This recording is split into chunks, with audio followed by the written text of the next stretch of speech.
these kind of conspiracy theory things really assume that the people in power are like pretty awful. They're nefarious, yeah. Oh, yeah. You know, and that's like widespread, systematic problem. And I just don't know enough people that are that awful. Yeah. You know, I mean, point. like, so either there would be a really good reason, like Steve says, right, that like actually it's way worse, and so they're keeping it a secret until they can kind of figure out if there's a way to alter it or whatever, or refine it, yeah. We don't have it. I mean, like, yeah. You know, and somehow I've become the naysayer on this episode about aliens, but, you know, it's this kind of assumption of, like, super nefarious behavior. Terrible people. Yeah. You know? Well, you know, yeah, and if that's the case, if it's really dirty, maybe that's why they're not using it.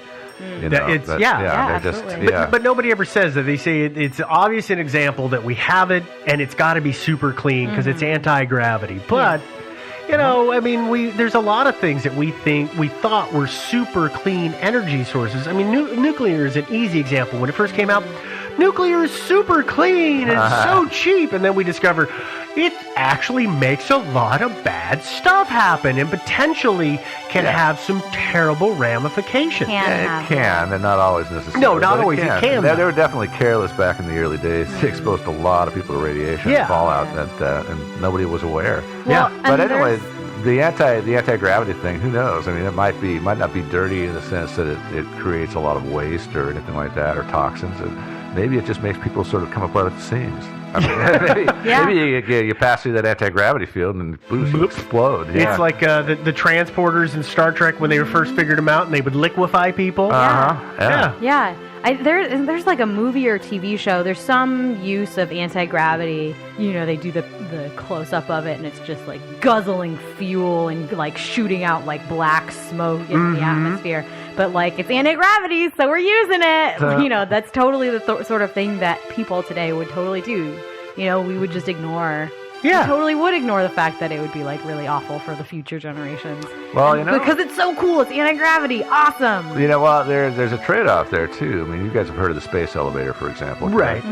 Right. That's one of the big problems with that is the cost of transporting all the materials necessary to build this thing into orbit, which would be vast. But once you've got that there and you've got the space elevator going, space travel is dirt cheap. You know? So that'd be a great use of it. It's like, okay, we're going to dirty the environment a little bit, but we're going to use this anti-gravity platform to put all that stuff out there just this one time. You know, build that elevator, and then, famous last words. Well, just this one. And then we'll use it to put like about 50 nuclear warheads in orbit, and then we'll be done with it. But and then that'll be everything will awesome. be perfect. Yeah, We've totally gone be good. so far off track. we are way off track. Sorry. We are, but let's go to the next thing here, which is, do you remember when I talked about the ship-to-ship or the non-terrestrial officers with the ship-to-ship transports? Okay, and we talked about the Avenger ship. So this is that aircraft carrier size ship floating in space. Well, there's. I actually think it's the SHIELD spacecraft, but that's just semantics. Sorry. Thank you for correcting me You're on that. welcome. I like to think it's like that really enormous Romulan ship from the 2 Star Trek movies. Remember the first Star Trek movie that recently came out? Yeah, remember that thing that was about the size of Manhattan? Yeah, I think that'd be cool. Okay. Steve, I really just didn't want you to be embarrassing yourself. Well, I appreciate that because, you know, I'm only a little bit of a comic nerd, so this way you're correcting me on my bad usage. I know. When we start talking about Ewoks, really watch out because I get them all mixed up. I'm sure. I love Ewoks. I want a pet Ewok. Okay, well, back to these ships. Yeah. So the proponents of this theory that there is that anti-gravity technology and that we really do have ships up in space point to a couple of things, and these things are really, really unconfirmed. In other words, I've seen mention of it, but I've never found anything where this information came from. Came from an Excel spreadsheet. It just mysteriously appears on the internet. But here's what it is. From those transfer logs, people say the McKinnon saw the names of 2 ships. One is the USS LeMay. Wait. Bear with me. And the USS Hillenkoetter. I believe that's how you pronounce that. Hillenkoetter, I don't know. I'm not sure. Okay, Now here's I know where your confusion coming is USSS, 3 S's. Yeah. A United normal States spaceship. Yes, it's normally it's a United States ship is 2 S's. United States spaceship is where the 3rd S is coming from in this. Is that but They should have called him USSR for the United States Space Rocket. That would have been much well, cooler. I'm just thinking about, again, going back to the, of course, documentary of the Enterprise. It was just the USS Enterprise, wasn't it? Yeah. So, That was the United Spaceship or something like that. Like I can't remember yeah. that. Yeah. I don't remember. I guess at that exactly point, right, it wasn't like the United States. It was like the Federation. United World That's exactly Federation. it. Yeah, okay. All right. I'm there. Okay, well, USSS. Yes, the USS. So we've got the LeMay and the Hillencoder, as I'm calling it, because I don't know the exact pronunciation. Sure. Well, there's actually some history on both of those names. Really? There's General Curtis LeMay, who was, and this is the whole story here on him, is he was friends with a retired Air Force Reserve Major General and former Senator from Arizona, Barry Goldwater. Goldwater believed that there was a UFO cover-up in the government, and he suspected that LeMay knew about it. And there was supposedly evidence that there was some room in Wright-Patterson Air Force Base called the Blue Room, which was supposed to contain all the secret UFO information. Goldwater told the media several times that he had asked LeMay about this room, and LeMay had got really upset and said, not only can't you get into it, but don't you ever mention it to me again. I just feel like a U.S. Senator from Arizona. Where is... Ohio. Oh. It's near Dayton. Never evidently. mind. I was going to say the U.S. Senator of the state in which It's housed. you would at least think, the general would be like, listen, dude, chill. Yeah. You can't talk about it. But the thing is this was back, in the 40s and 50s, supposedly, when this happened, or maybe it was the 60s. I can't remember the exact date at the moment.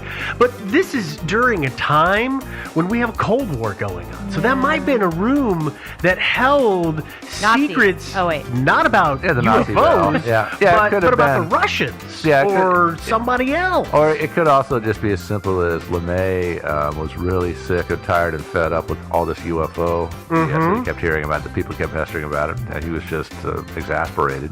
Yeah. He said, hey, I don't want to hear about UFOs anymore. But if he was the guy who knew about that and somehow had control, that would explain why one of the ships is named LeMay. We go to the other one, the second ship. There is a man by the name of Admiral Roscoe Hillencoder, and he was the first director of the CIA, and he was also a member of a UFO research organization, the National Investigations Committee on Aerial Phenomena. When was that a thing? That was in the 50s. Of course it was. Because in 1960, the New York Times reported that he had sent a letter to Congress indicating the following statement. Behind the scenes, high-ranking Air Force officers are soberly concerned with UFOs, but through official secrecy and ridicule, many citizens are being led to believe that these flying objects are nonsense. Okay, we've talked about this before, and I'm just going to talk about it again real quick. We always assume that UFO refers to something that is extraterrestrial, right? But it's actually just something It that's just unidentified. means that it's unidentified. And, the government has come out and said, yeah, we test prototype planes all the time. Are you kidding me? There's stealth operations. We're developing new things. We're not going to just, come out and be like, hey, general public, just so you know, we got a brand new prototype of something we're going to try out. We spent millions of dollars on it, and we might crash it. A UFO at any level. End rant. Apologies. And rent. Okay. Yeah. And also, if they would have to investigate these things. Like, say, if somebody's spotting something flying around, especially during the Cold War. Yeah, you want to find out if maybe Russia is, actually, flying spy planes over us or something. You want to look into it. That makes sense. Yeah, it totally does.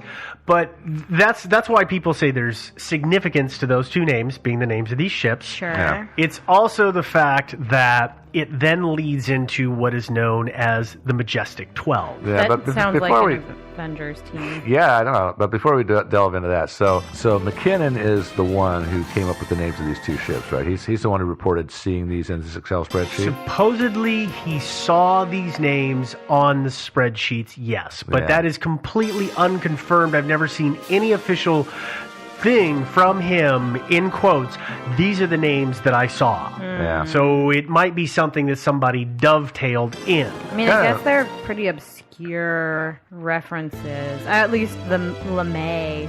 Well, I think that they tie into this Majestic 12 bit, though, is what the problem is. And I think that it's one built on the other. And again, I'm not saying that it was dovetailed in and that McKinnon didn't say this, but I can't prove it. So I've just got to lay the facts and say, well, I can see how A fits to B fits to C. Oh, and that's that unsolved mystery solving thing. Yeah. I mean, I'm just trying to deduce what's going on. So that's my best. So here's what the Majestic 12 is. Okay. The Majestic 12 is alleged to have been the code name of a secret committee of scientists, military leaders, and government officials formed in 1947 by an executive order from Harry S. Truman, who was president at the time. Yeah. And the purpose of this committee was stated as being the investigation of the reports of flying saucer sightings that had been received by the U.S. military intelligence. And in particular, they were looking at the possible the physics and the technology that would be required for that kind of propulsion. So they're looking into, okay, well, we're scientists, so if somebody says it did this, can we figure out how that might have happened?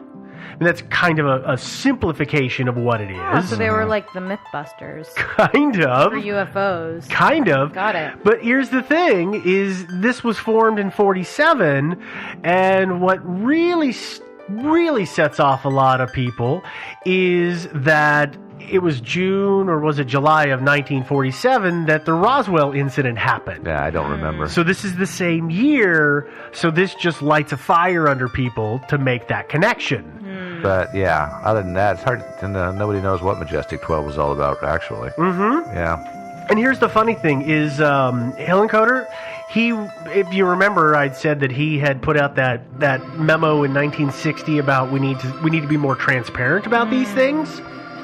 All of the sudden, at one point, he just stopped talking about UFOs. He went dead silent on the topic. So then people figure, well, that must be about the time that he was inducted into the Majestic 12. Inducted? Into the secret the cult. the secret government organization that's dealing with UFOs. It makes me think of that Will Smith movie. What was the one where the aliens came and he flew the alien ship up at their Independence Day. Yeah, it makes me think of Independence Day when they suddenly they're with the president and they're at Area 41 and nobody knew that this really existed. I know. Kept it secret because you wanted to have plausible deniability. I mean, this is pervasive, and it's a topic or a behavior that we've seen in a lot of things, but I don't know if it's real or not.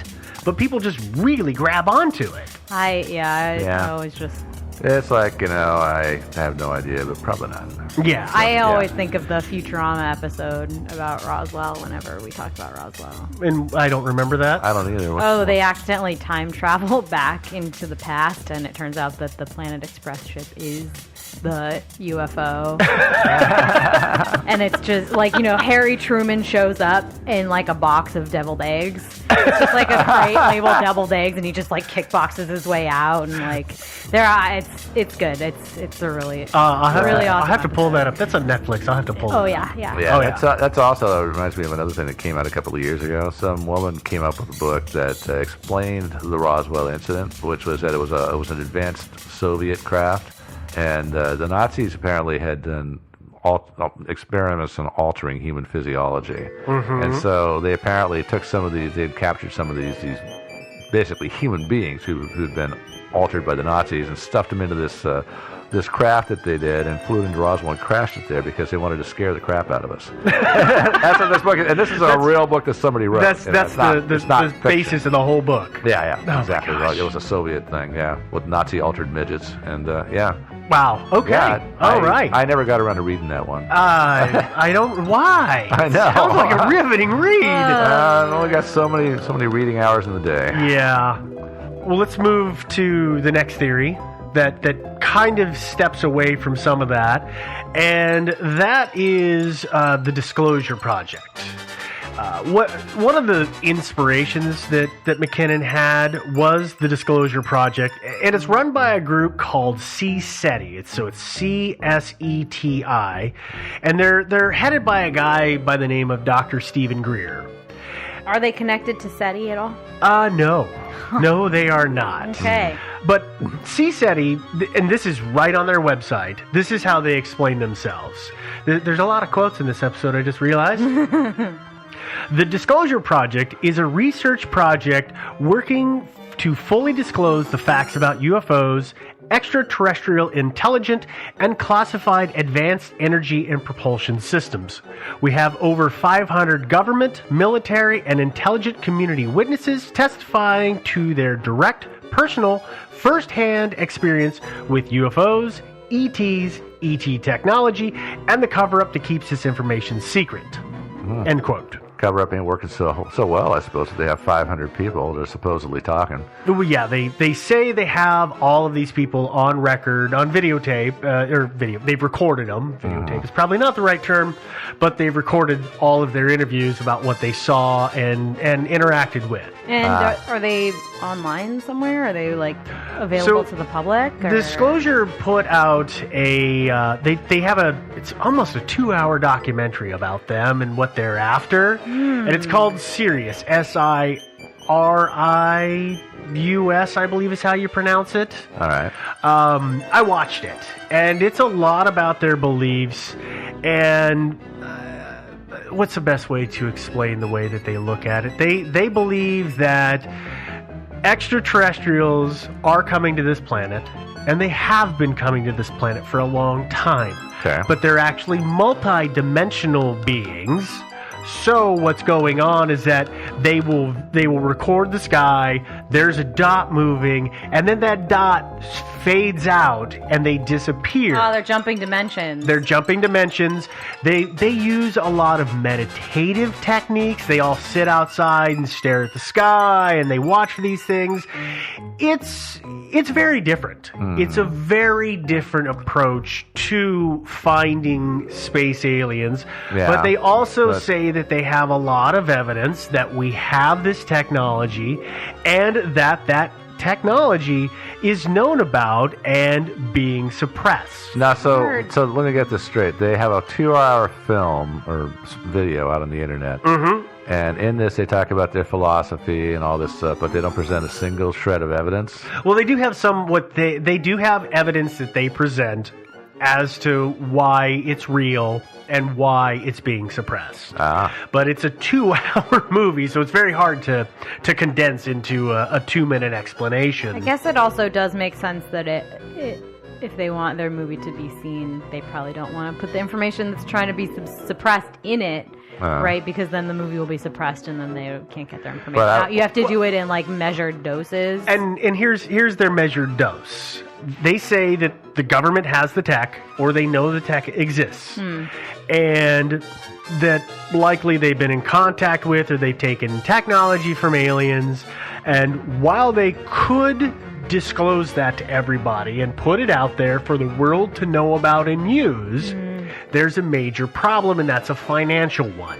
And the financial problem is that we're very dependent on fossil fuels. And True. According to them, there are 4 major companies that are out there that provide this fossil fuel. At the same time, there are 4 major financial institutions in this country, and each one of those is married to one of those companies that provides all those fossil fuels. Yes. And they don't want to let it out there because then they're going to lose all of their revenue and their profits from our dependence on fossil fuels. Well, So- yeah, but stories like this have been around since I was a kid. I know. When I was a kid, there was always talk about, somebody invented a car that will run on water, and then these guys showed up from GM and took his plans and beat him up real good and stuff. But the thing about it is that free energy, even if there's never going to be any such thing as just free energy. It's always going to cost something, and you're going to have to build power plants or whatever.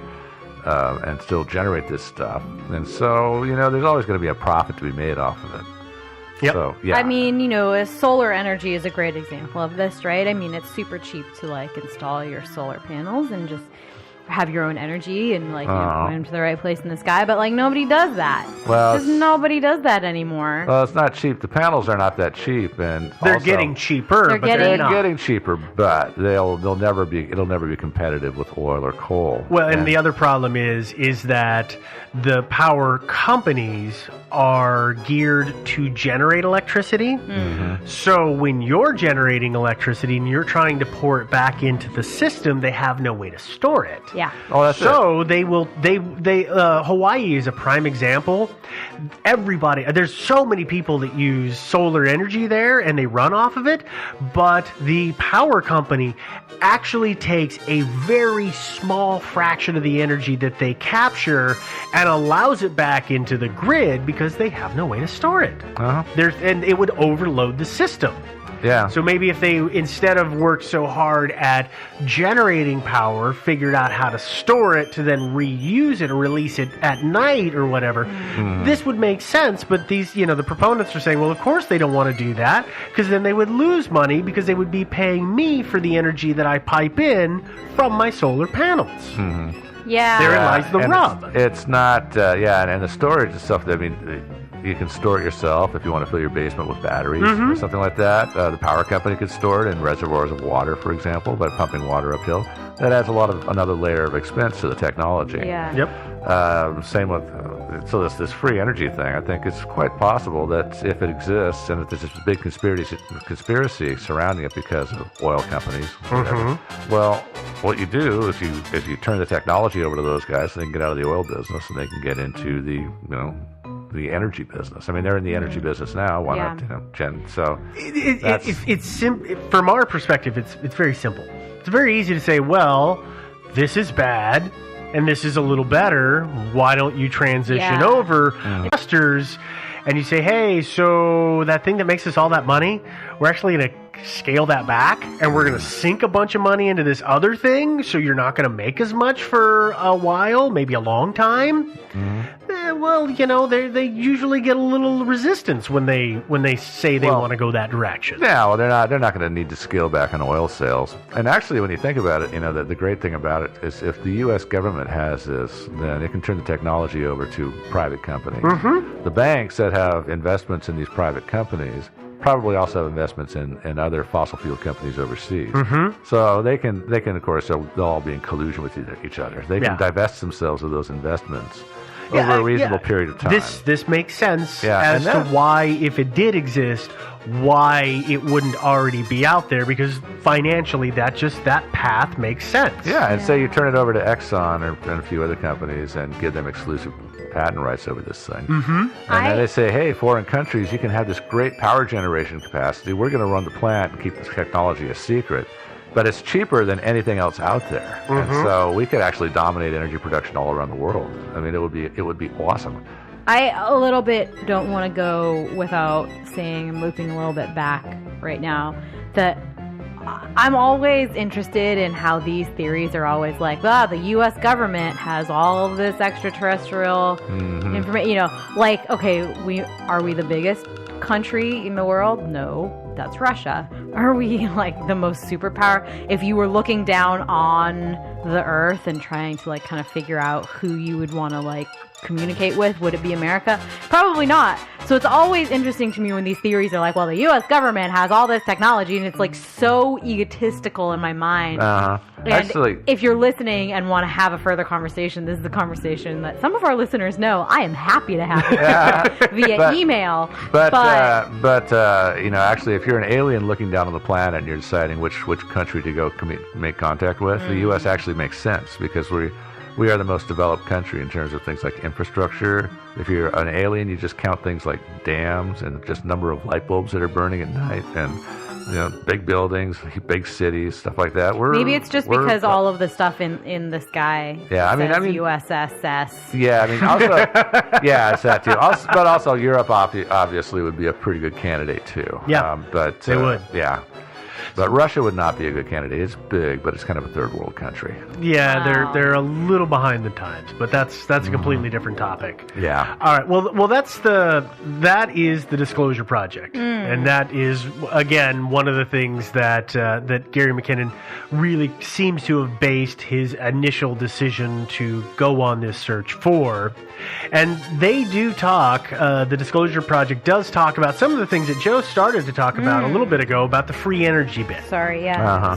And I want to go into that because, and again, this is going to be a very quick surface overview of this bit of the topic, because this is another one of those things that could just explode into 10 shows on its own, and I'm only going to touch on a couple of them briefly. Okay. I think before we get too far into the theories or these cases, we should probably just real quick define kind of what free energy is. Sure. And again, this is one of those things. Sometimes Wikipedia has the simplest way to explain things. So you just got a verbatim it. I got a verbatim directly from Wikipedia. It's not for lack of trying, but it's just the simplest, most direct explanation of it. So, like crowdsourcing works or something. something like Weird. that. Crazy. So according to Wikipedia, the quote for what is free energy?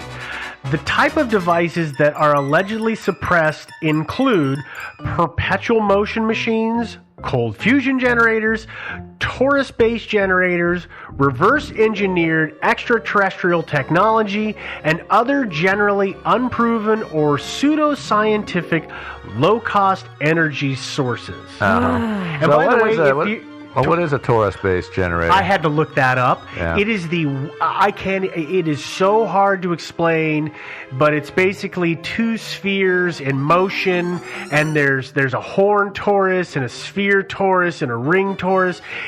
It's some serious math. And I watched a little illustration of it, a little video of how these things work, and it was cool looking. Oh, is it the spinning? It's like there's a Spinning donut, opposite ways. and then the donut comes together, and then its sphere pulls together into a sphere. It's super complex, and there's a giant math equation on how it works. But evidently, Or how it would work. how it would work, and it evidently can generate gads of power. I don't know that But it for only sure. requires the inputs of GADS plus 10 power. Oh no! Oh, well, no, That's it's the problem. minuscule amounts, and then it self-generates. Yeah. Okay. Well, there is, according to the vernacular, all of these stories of people who have come up with technology that then got suppressed, and these are some of the ones that get pointed at by the Disclosure Project from CSETI.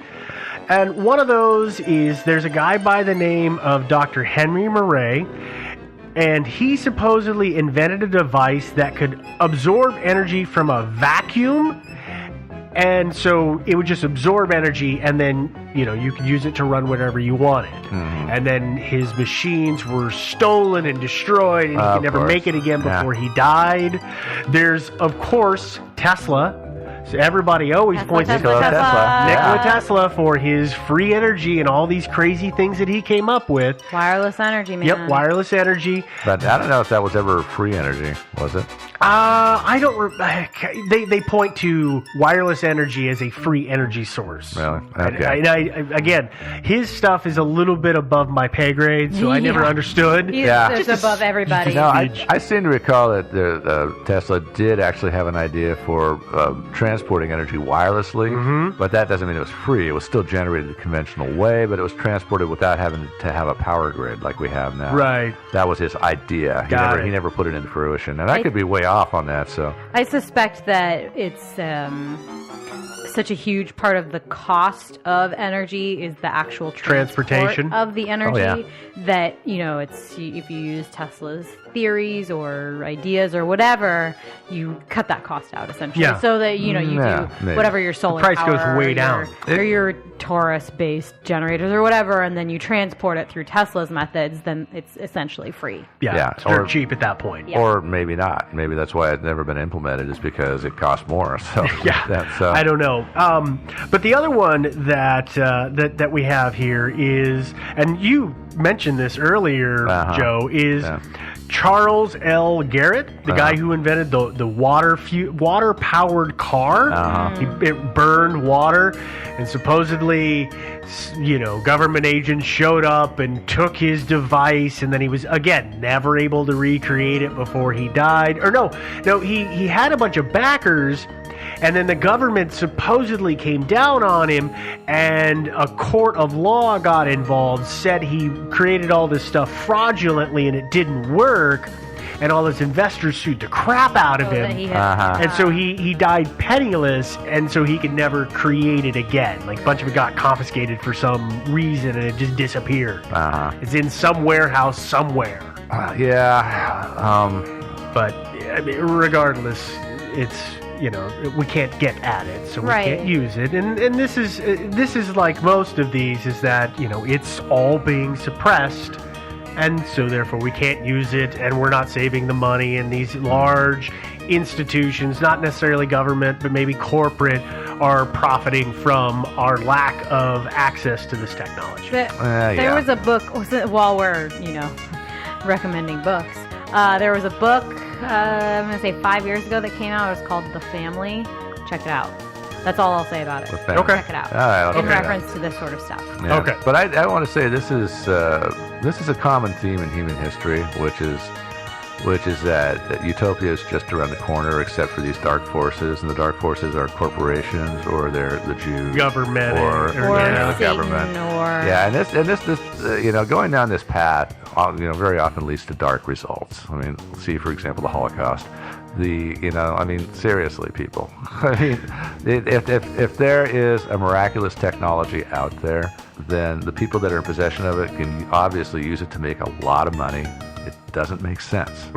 It doesn't make sense to hide it. Yeah. That's very true. Yeah. But Joe, aliens. Aliens. Okay. All right. Never mind. Well, let's move on. Yeah. To the others, and we've discussed a little bit of the other side of the coin, but let's go to the other side of the coin, which is Gary found nothing. Yeah. Okay. Well, according to some people, also known as the government, he found nothing, and he made it all up. Now, there's a pretty good basis for why Gary might be looked at as having made all of this up. A fraudster? No, by his own admission, at the time that he was doing all of this, he was smoking a lot of pot. Yeah. As we know, that causes lots of hallucinations and brain damage and... did you see Reefer Madness? Yeah. It brings out the it explains why he said, I wasn't quick enough to get a screenshot or I didn't think to save the file. He was just staring at the screen like, oh, wow, man. Oh, pixels, man. It's possible that he was just high as a kite, and that's why he can't remember these things, or maybe, he had some great hash, and he was just dreaming it all up. It might have been that he was trying to hack a Defense Department thing, and he got into some alien UFO website. Maybe he wasn't even in the government database. He might have been on just some random website. Although, let's be fair, the reason that the UK arrested him was because somebody had confirmed hacked into the US government server. Yep. And they traced it to him and his apartment, right? So, we can say, he was, seeing something he didn't think he was seeing. But he was, it's essentially confirmed on the books that he was successful in hacking into the U.S. government's database system. Yeah, he was. And here's the worst part. We haven't really talked about it, how he managed to do some of it, but I think Joe mentioned some of this. He wrote a script, I think it was a Perl script. And he wrote a Perl script that scanned computers that were using the default Windows login name. So not even a customized name. Therefore, using the administrator and the default password, which was blank, nothing. which is I know. nothing. And that's how he was getting into their computers. And he said when he was in there, because they say here, they describe McKinnon's hacking as intention and calculated to influence and affect the U.S. government by intimidation and coercion. But he says that when he was in there, he saw other hackers moving around in the system. Oh, are you kidding me? Of course he did. And so he claims that he didn't bring down some of these things or delete some of these So files he that says they he say. wasn't solo? How do you No, he see? says How he do you was see other solo. hackers? I don't know. Yeah. I don't understand how to move in a network to be able to see that kind of information. But he says he saw other hackers in there and that he didn't delete some of those files. He said, I deleted some files, but I didn't delete all the files you claim I deleted. Yeah. And a bunch of stuff. Covers their tracks, so the only person they have to follow is him. Yeah, it's true. I mean, it's the old walking in the snow backwards in somebody else's footprints. which we do all the time. All the But time. I do. But no, that's true. They it sounds like they're pretty much wide open. You bet there'd be other people in there. Yeah. Yeah. It's just... Hacking is hard, you guys. It really is, and they're saying that in this year period, like he hacked into, where's the number? All these systems plus the 16 NASA computers. So 65,000 machines, right? Yeah. Well, he was able He was able to scan scan them. 65,000 machines with that Perl script to find the ones that he could access because they had a basic login. That's so clever. It's just so weird to me, the whole dynamic of being sophisticated enough to write a Perl script that does this, right? Yeah. But and you have to be so careless. But Yeah. being so dumb as to not just put a little go. It's totally and again, I'm not casting aspersions on him, but I think that part of his issue is that he was not in his state of mind was not very stable at the time or clear to think, well, if I get in there, will somebody find out? Well, but Tor networks have existed basically since the internet existed. Mm-hmm. And to not use something like that is that would have been in the hacker's handbook. That would have been chapter 1 in the hacker's handbook. So I just don't totally understand the lack of use of, any kind of protection or anything, or I guess on the opposite end A redirect of that, of some kind. Yeah, or on the opposite end of that, maybe, I guess it's conceivable that the U.S. government was capable of tracking something through that. Surprise, everybody who listens here is a hacker. Maybe they are. Maybe the NSA is so good that they can actually see through your Tor network. Doubt it, but but then they should be smart enough to change their stupid passwords, or even just put an actual password on there. Yeah. That's hilarious. And That's dynamic. Here's the other point to this is that the fact that he got into their system is a real thumb in the eye. That's really, they've got some egg on their face. Yeah. And it's entirely possible that he got in there and he found jack squat. He was just going through personnel records that were worth nothing, or transport logs that meant nothing. But by God, somebody got in, and we got to make an example of him. Absolutely. No, let's be fair. Somebody got in that we can track. Yeah. Yeah, there's that. Right. Well, Right. We've got our patsy. Yeah. But as to so he found nothing, but he claimed that he found something. So the question is, why did he? Yeah. And I can think of a couple of reasons why. Oh, yeah. First, number one, he wants attention. Okay. Yeah. Number two, It's a game. Well, number two, he's actually got some legal problems at this point in time. and he needs money for lawyers. And so by throwing out the UFO thing, you get a lot more people interested in your case, and so you actually create more possibilities that But he did somebody's that gonna- from the start.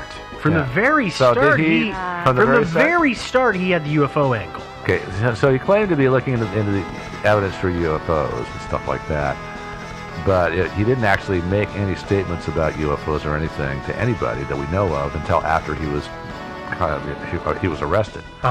Right. So if he's a smart-thinking guy, maybe he's not. I don't know. It sounds like he's somewhat bright, but obviously not bright enough to cover his tracks. But he might have looked at that as a kind of a helpful legal defense, claiming that you saw wacky things, things like aircraft carrier-sized spaceships, orbiting the planet, and you saw all this stuff. You saw a picture of a cigar-shaped object and all like stuff like that. Might actually aid your legal defense somewhere down the line, because your lawyers can point to the fact that you're delusional. Yeah, I don't think that's necessarily the track that somebody would take, and I don't think that would benefit you. Well, for me, I can see the benefit of, throwing out all these things, kind of like just casting a large net, right? That like on the off chance that even one Excel document in one computer somewhere had something that could maybe even be construed the way that he construed it, that would actually freak a lot of government agencies out, right? That you could say like, yeah, I did see this picture that had this cigar. You're casting a wide net, hoping that you're going to catch one thing that the government's trying to cover up, right? That might cause them to say, oh, don't release that. Yeah. So I think that you're gambling. I at can that point. see it. Yeah, you're just kind of like rolling the dice. Yeah, exactly. So you're hoping that they are actually suppressing something like that, and that if they are, then it will benefit you, and if not, who knows? And obviously, it didn't set off any alarm bells, did it? Well, I mean, they wanted to extradite him. They wanted to put him in jail for hacking, but they didn't seem too frightened about him divulging any information that he got. Yeah. Well, mostly they had his computer, so what is he gonna do? He Yeah. can't prove it either way. It doesn't matter. No, so. evidently he had a bunch of other people's computers that he'd been working on. Those got seized. It took forever to get those back, but he never got his computers back. Oh no, of course not. Of course not. Yeah. And But of course, by the time you get your computer back, it's kind of obsolete anyway. yeah, this is very true, and you're not allowed to connect it to the internet anymore. So it's super obsolete. Yes. Well, that's the story, and that's the theories around the whole thing with Gary McKinnon. And I just want to, I know that we've all kind of gone into this, but is there any last bit, your summation or your theory about what you think happened? I think he made it up, but if he discovered evidence that we have 10 aircraft carrier-sized spaceships in orbit right now, number one, anything like that is going to be impossible to keep secret. There's going to be so many people involved in building and launching and operating those things, and obviously the launches themselves are going to be kind of visible all around. But also, we could have, even if we had perfect conspiracy in the U.S. government and nobody was talking, what about the Russians, the Chinese, and lots of other countries that track orbiting objects? How can they not notice these things, these 10 ships in orbit? A worldwide That's conspiracy, that right? big, yeah. I mean, yeah. all the world leaders would have to know. Well, We'd all be working together.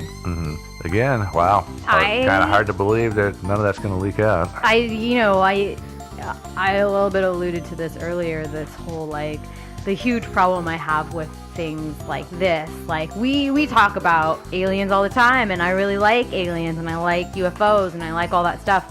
But for us to say, yeah, the United States itself is covering up all this stuff is just ludicrous to me. I think that there's something to be said for alien technology, blah, blah, blah, whatever. I think it's more likely that we're trying to develop things on our own. I think it's more likely that we haven't captured any kind of extraterrestrial. What Roswell is, what Area 51 is, who knows? But I think that UFOs in general can be explained away. There are other aspects of like alien and Earth visitation stuff that I really like. But in terms of this, we don't have spaceships up there, guys. Like, we just don't. We don't. I wish we did. I wish we did too. I know. Like, I really wish we did, but we don't.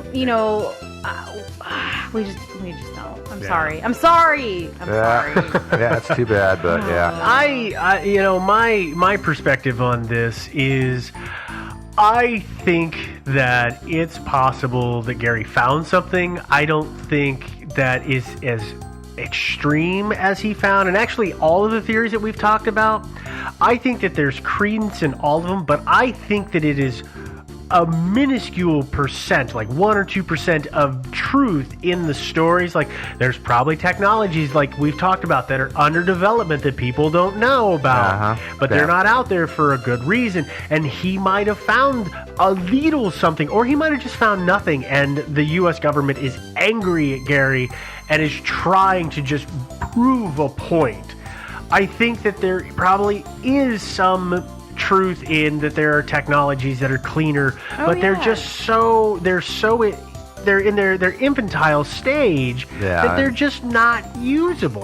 So I think that there's truth, and I believe all of it, but I don't think it's as grand as it's made out to be. I mean, there's things, when I was doing the research, there's this process, and this is one of those things that people point at as government suppression, is that if you put forth a patent application that could potentially have some influence for energy, and there's a possibility that you're going to get a response letter from the U.S. government saying your patent has been not denied, but suppressed is the wrong word as well, because we can't let it out there because there's possibilities that it could get into the wrong hands and be misused. And people say, well, when you have that kind of patent, you file it in Canada first because they're much more liberal, and then by the time the U.S. Department gets a hold of it, it's too late, it's out there.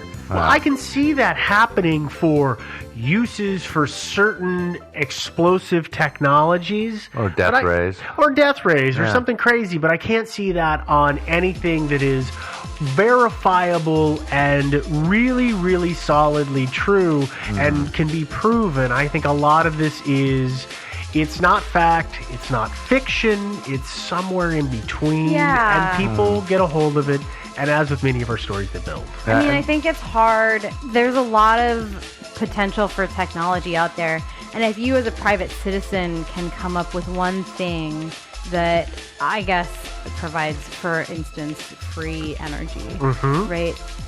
There are so many ramifications and ripples that we don't pay attention to, that we haven't historically paid attention to, that we've learned from our mistakes of not paying attention to those things, that we, as kind of a society, say at this point, hey, maybe we're going to take your patent into consideration as a huge publicly funded agency. We will test it. We will make sure that there's nothing wrong with it. Whether or not it makes it back to you is completely different. But, we live in a world where, like, doctors used to prescribe cigarettes to pregnant women to cure morning sickness and to relax them. And that was a thing because it just wasn't tested, and we've learned from those mistakes. And I think that oftentimes we are overly cautious with anything that could have negative ramifications on a large scale. And this whole free energy thing just reeks of that to me. It does. I don't know. Yeah, so anyway, free energy, perpetual motion machines, all that stuff. Nah, not quite buying it. But Black holes, yeah. What was I going to say? Oh, and the photograph that he saw. Let's assume for the sake of fun that he did actually see a photograph. Well, NASA's always involved in little projects and stuff like that, or they're trying to sell a project, say to Congress, and they do stuff like they do artist conceptions, some of which are extremely realistic. I mean, I've seen artist conception paintings and Photoshops coming out of NASA that looked really awesome. Yeah, like their new space suits. Yeah, and that are like on Mars. The artist renderings, right? It's like men in spacesuits on Mars. Yeah, and so it's not conceptual art. It's not beyond. It's not. Could also potentially mean at that resolution with that color gig assessment, could have been a fly or like a high-flying bird. It could have been that the stealth bomber was on the ground and we didn't want to disclose that we service stealth bombers at that location. Right. And there's so many simple answers. I'm not saying that just because it's a simple answer it's right, but there's a lot of simple answers. I don't know, Occam's razor. That jump to these grand conclusions. Yeah, Occam's razor in my mind. Well, I think that we've probably belabored this one enough. I think we've kind of beat this one into the ground. Yeah. Why don't you give them some pertinent facts and send them on their way? We're going to have a bunch of the links to this story. They will be on the website. Website, as always, is thinkingsidewayspodcast.com. If you want to go ahead and listen to the show, of course, all of them are on the website, but you can also go ahead and listen to the show on iTunes. When you're on iTunes, go ahead and subscribe. If you like the show, take the time, if you can, to leave us a rating and a comment. We always enjoy those. And if you forget to download and you know it's that day when the show's coming out, you can always find us on Stitcher and just stream us directly from any internet-capable mobile device. Unless long as you're not Gary. Yeah. Rub it in. Yeah. Now, of course, we've got the Facebook page and the Facebook group. So if you want to join and find us, we're always trying to put stuff out there and keep things